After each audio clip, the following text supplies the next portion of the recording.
la vidéo puisque ben voilà, je ne peux pas l'enfermer la pauvre, et au moins je me suis dit ça allait vous faire un petit peu de ronronnement, ça va être sympa. Et enfin quatrièmement, on se retrouve pour une vidéo lecture chuchotée, lecture chuchotée. Donc j'espère que ça va vous plaire. Je vais refaire mes ongles demain, donc normalement aussi la prochaine vidéo vous allez avoir, je pense que ce sera une vidéo mic scratching, donc voilà. Je vous dirai, enfin vous verrez plutôt. Comme d'habitude, je te laisse liker la vidéo dès maintenant et t'abonner à la chaîne si ce n'est pas déjà fait. Et une fois que tu as fait tout ça, tu t'installes confortablement, tu mets une bonne paire d'écouteurs et on commence tout de suite. C'est parti, c'est parti, c'est parti, c'est parti.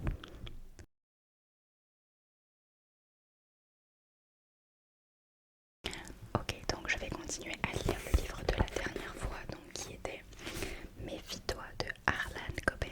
Méfie-toi de Harlan Coben. Donc, si vous n'avez pas regardé la première vidéo où je lis ce livre, je vous invite à aller la voir. Donc, c'était, pour vous rappeler, c'était, vous avez des coachs de billets, ou non, attendez, c'est quoi? Ah oui, il y a un de ses associés qui était mort, qui en fait est retrouvé et il s'était un peu dans le basket, etc. Donc on avait lu le premier chapitre et j'ai pas lu le livre encore, donc j'ai pas du tout après continué à lire, donc voilà, je vais le découvrir en même temps que vous. Ok, alors la fin du premier chapitre c'était ça. Ok, je me suis pas mis de gloss, attendez, je fais les choses n'importe comment là.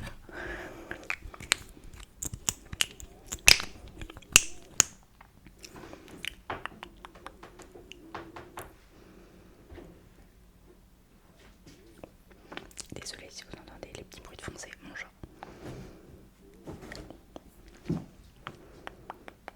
En espérant qu'elle ne retourne pas la pièce par hasard au moment où je filme. Ok, ok. On est parti. Le bureau de Wynne se trouvait à l'étage du dessous. En sortant de l'ascenseur, Myron se préparait mentalement au vacarme des traders vociférant des ordres d'achat, vente d'actions, d'obligations et autres opérations financières. Il n'était pas très calé en finance, mais ce n'était pas un problème. Wynne gérait toutes les questions d'argent, lui remplissait ses fonctions d'agent, il négociait avec les patrons, rédigeait les accords, fixait les tarifs d'apparition sur les réseaux sociaux et dans les médias, recrutait des sponsors et s'occupait de régler les petits soucis quotidiens. Son boulot était de faire rentrer l'argent, celui de Wynne était de l'investir et de le faire fructifier. L'absence de cacophonie était en partie due au fait que la plupart des transactions se faisaient à présent en ligne, et si un cri résonnait encore de temps en temps dans l'open space, la plupart des yeux étaient rivés sur les écrans. Il y régnait une certaine tension. Le bureau d'angle de Wynne était sans surprise le plus grand. Il donnait à la fois sur Park Avenue et le nord de Manhattan. Non seulement la vue était extraordinaire, mais il y avait aussi de l'art contemporain et des boiseries foncées qui donnaient une ambiance feutrée de club londonien. Tu sais quelque chose, déclare Myron. Je sais des tas de choses. Je ne joue pas l'idiot, ça ne te va pas. Tu savais que Greg était en vie. Wynne se tourna vers la fenêtre pour contempler le ciel et la ville, ce qu'il ne faisait presque jamais. Puis il lâcha. Columbarium. Quoi? Tu as dit aux agents que Greg était dans un mausolée. Eh bien, un mausolée sert à ensevelir un cadavre. Un columbarium abrite les urnes avec les cendres. Tu as raison. Merci pour cette leçon de vocabulaire. Wynne ouvrit grand les yeux. Tu sais comme je suis généreux. C'est vrai. Bon, Greg a été incinéré.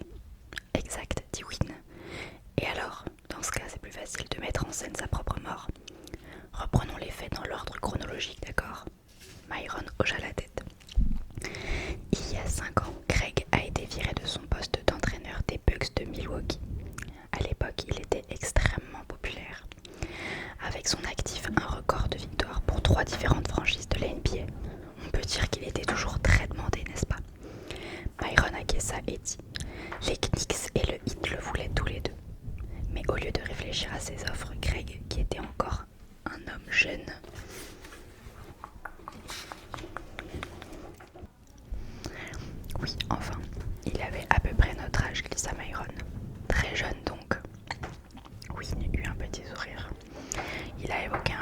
porte et annonçait qu'il voulait raccrocher les gants. Tu y crois, toi? Myron haussa les épaules. Ça s'est déjà vu, dit-il. C'est qui l'idiot maintenant? C'est sûr que ce n'était pas dans son caractère, concéda Myron. Craig a toujours été hyper compétitif. Tu es bien passé pour le savoir. Comment ça?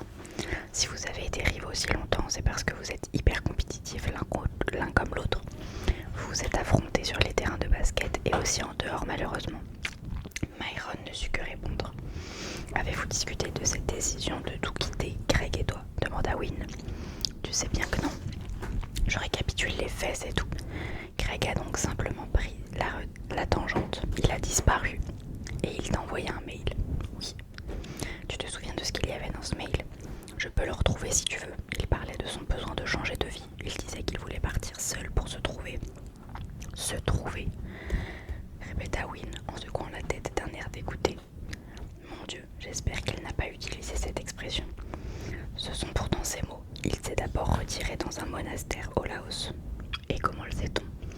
Il me l'a dit. Myron marqua une pause. Pourquoi aurait-il menti?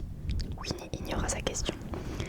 Et quand as-tu eu de ces nouvelles ensuite? Je ne sais plus. Je pensais qu'il avait besoin de recharger ses batteries, qu'il ne tarderait pas à rentrer. Mais une semaine est passée, puis un mois, puis deux. Il envoyait un texto de temps en temps. Après le Laos, il y a eu la Thaïlande ou le Népal, je ne me souviens plus. Et un jour, au bout de 2 ans, on a appris qu'il était mort. Oui, opina Myron. Puis, qu'est-ce que tu ne me dis pas, Wynne? Une fois de plus, Wynne fit la sourde oreille. Est-ce tellement difficile de simuler son propre décès? Imagine que tu es Craig. Tu écris ta nécro et tu l'envoies à un journal. Tu dis que tu es mort d'une crise cardiaque, tu expédies des cendres, ça peut être n'importe quoi là-dedans, dans une urne. Il y a un service funèbre, nous y assistons. Wynne fit le geste de lever les paumes vers le ciel. Et voilà, tu es mort. Myron fronça les sourcils. Et puis quoi? Tu rentres ni vu ni connu pour trucider Cecilia Callister et son fils. Wynne regarda par la fenêtre. Soudain, Myron eut une idée. Craig devait avoir besoin d'argent. Wynne ne broncha pas. Toutes ces années à l'étranger, dit Myron, si frugal que soit son train de vie, il fallait pouvoir accéder à ses comptes en banque. Tu l'as rencontré? Aucune réaction. Wynne, nous avons un cas de conscience, c'est-à-dire secret professionnel. Tu n'es pas avocat. Ma parole ne vaut donc rien, dit Wynne. Il se détourna de la fenêtre. Si un client me demande de garder le secret, libre à moi de passer outre. Non, répondit Myron. Il réfléchit un instant à un moyen pour sortir de l'impasse, puis ajouta. Mais dans le cas de Craig, je suis son agent, son manager et son avocat. Quoi qu'il t'ait confié, tu as le droit de me mettre au courant. Sauf, dit Wynne en levant l'index, si le client m'a demandé expressément de n'en parler à personne et surtout pas à toi. Myron fit un pas en arrière. Oula.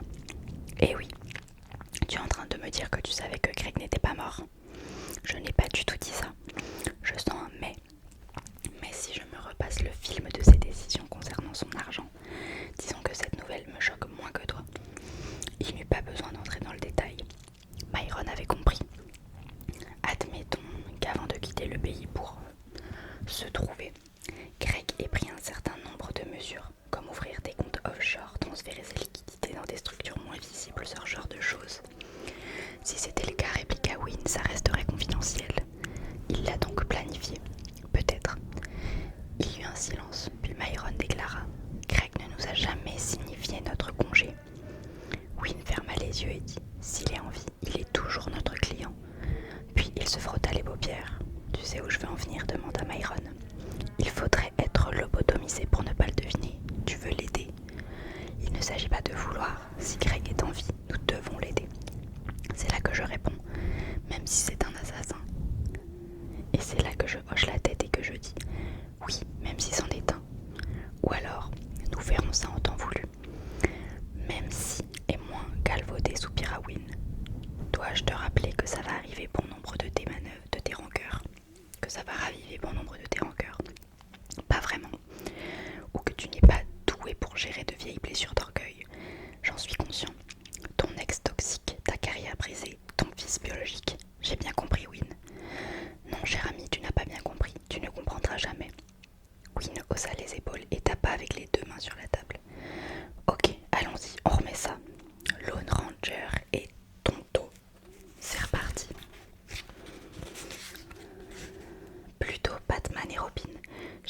Watson, le frelon vert et Cato, Starsky et Hutch, Cagney et Lacey, Simon et Simon, Turner et Hook. Ah, si seulement. Win fit claquer ses doigts. Tango et Cash. Ah oui, excellent, dit Myron. Puis, Michael Knight et Kit. Kit, la voiture qui parle. Oui, opina Myron. L'original, pas un remake à deux balles. Michael et Kit, répéta Win. Qui de nous deux est qui? Est-ce que c'est important? Non, fit Win. Par quoi on commence? On remonte la piste de l'argent à partir des comptes offshore. Impossible, dit Win. Pourquoi? Cet argent est vraiment bien caché, je suis trop fort à ce jeu-là. Alors on jette un coup d'œil à l'affaire Callister. C'est déjà en cours, et toi tu vas faire quoi? Myron réfléchit. Allez voir mon ex toxique. Et voilà pour le chapitre 2. Oui, 2, si c'est ça. Désolée, ce sera une vidéo toute courte puisque je n'ai pas beaucoup de temps. J'espère que ça vous a quand même plu, que ça vous a détendu et que vous êtes pressés de voir la suite. Du coup, je pense que je relirai encore un chapitre de ce livre. Comme là, j'ai pas